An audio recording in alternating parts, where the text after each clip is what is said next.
नमस्कार. आजचा विषय आहे, कुठंतरी थांबता आलं पाहिजे.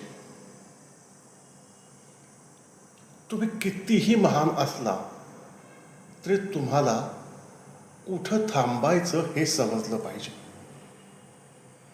बालगंधर्व वृद्धापकाळाकडे झुकल्यावरही तरुण नायिकेची भूमिका करू लागल्यावर प्रेक्षकही कंटाळले होते. प्रेक्षकांनी पाठ फिरवली होती.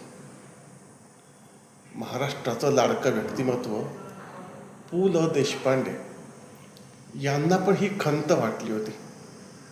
ती त्यांनी व्यक्त केली होती. म्हणूनच कुठं थांबायचं याचं भान ठेवून त्यांनी वाऱ्यावरचे वरात याचे प्रयोग बंद केले होते. हे सांगायचं कारण, सोमवारी संसदेत झालेला राज्यसभेच्या नवनिर्वाचित खासदारांचा शपथविधी.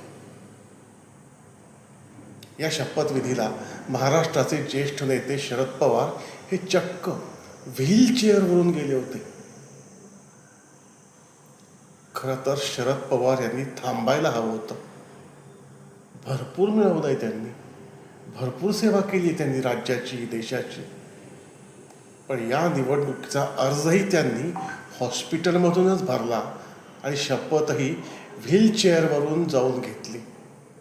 हे अत्यंत वेदनादायक आहे. कशासाठी एवढा अट्टहास? आपल्याला धड बोलताही येत नाही, प्रकृती साथ देत नाही, तर का शरद पवार थांबत नाहीत? शरद पवार हे राज्याच्या आणि देशाच्या राजकारणात कायमच आदरणीय राहणार आहेत. त्यामुळे त्यांनी निवृत्ती घेतली असती तरी त्या आदरात कुठेही कमतरता झाली नसती. असे असताना हा मोह कशासाठी? कुठंतरी थांबायला पाहिजे. सुस्थितीत असताना थांबणं हा मोठेपणा आहे. नव्या लोकांना संधी दिली नाही तर पक्ष वाढत नाही. 60 वर्ष राजकारण करून शरद पवार पक्षाचे 100 आमदार निवडून आणू शकत नाहीत. स्वबळावरती त्यांना मुख्यमंत्री करता आलेलं नाही आहे. याचं कारण प्रत्येक पद स्वतःकडं ठेवण्याचा अट्टहास. पक्ष वाढेल कसा? इतकं मोठं काम पवारांनी केलं आहे, तो इतिहास महाराष्ट्र कधीच विसरणार नाही. असं असताना कुठंतरी थांबता आलं पाहिजे, हे सांगावंसं वाटतं. धडाडीनं काम करणारा नेता व्हीलचेअरवरून येतो हे पाहणं अत्यंत वेदनादायी आहे. लोकांनी सहानुभूतीनं पाहावं आणि केविलवाणी तिथं बसावं हे पाहणं क्लेशदायक आहे. वय म्हणजे फक्त नंबर, आकडा असतो हे मान्य, पण प्रकृतीचं काय? म्हणूनच कुठंतरी थांबता आलं पाहिजे.